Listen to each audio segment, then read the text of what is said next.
ಮಕ್ಕಳಿಗೆ ಪಾಠ ಹೇಳುತ್ತಿದ್ದ ಶಾಲೆ ಈಗ ಕುರಿಕೊಟ್ಟಿಗೆ. ಬಿದರಹಳ್ಳಿಯ ಹಳೆ ಶಾಲಾ ಕಟ್ಟಡಕ್ಕೆ ದುಸ್ಥಿತಿ, ನಿರ್ಲಕ್ಷ್ಯಕ್ಕೆ ಗ್ರಾಮಸ್ಥರ ಆಕ್ರೋಶ. ಹೌದು ಸ್ವಾಮಿ, ಇದು ನಮ್ಮ ಊರಾದ ಮೂಡಿಗೆರೆಯ ಬಿದರಹಳ್ಳಿಯ ಕತೆ.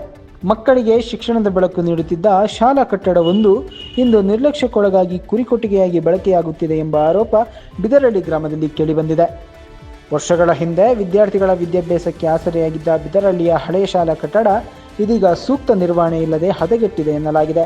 ಕಟ್ಟಡದೊಳಗೆ ಕುರಿಗಳನ್ನು ಕಟ್ಟಲಾಗುತ್ತಿದ್ದು, ಶಿಕ್ಷಣಕ್ಕಾಗಿ ನಿರ್ಮಿಸಲಾದ ಕಟ್ಟಡವನ್ನು ದುರ್ಬಳಕೆ ಮಾಡಲಾಗುತ್ತಿದೆ ಎಂದು ಸ್ಥಳೀಯರು ಆರೋಪಿಸಿದ್ದಾರೆ.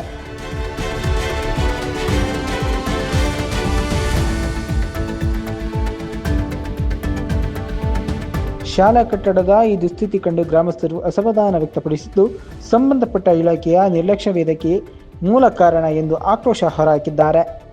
ಕಟ್ಟಡದ ಮಾಲೀಕತ್ವ, ಪ್ರಸ್ತುತ ಬಳಕೆ ಹಾಗೂ ಅದರ ಸ್ಥಿತಿಗತಿಗಳ ಬಗ್ಗೆ ಶಿಕ್ಷಣ ಇಲಾಖೆ ಮತ್ತು ಸ್ಥಳೀಯ ಆಡಳಿತಾಧಿಕಾರಿಗಳು ಕೂಡಲೇ ಪರಿಶೀಲನೆ ನಡೆಸಬೇಕು.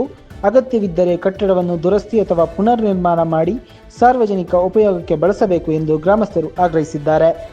ಮಕ್ಕಳ ಭವಿಷ್ಯ ರೂಪಿಸಬೇಕಿದ್ದ ಶಾಲೆ ಇಂದು ಕುರಿಕೊಟ್ಟಿಗೆಯಾಗಿರುವುದು ದುರಂತ. ಅಧಿಕಾರಿಗಳು ಸ್ಥಳ ಪರಿಶೀಲನೆ ನಡೆಸಿ ಸೂಕ್ತ ಕ್ರಮ ಕೈಗೊಳ್ಳಬೇಕು ಎಂದು ಸ್ಥಳೀಯರು ಒತ್ತಾಯಿಸಿದ್ದಾರೆ.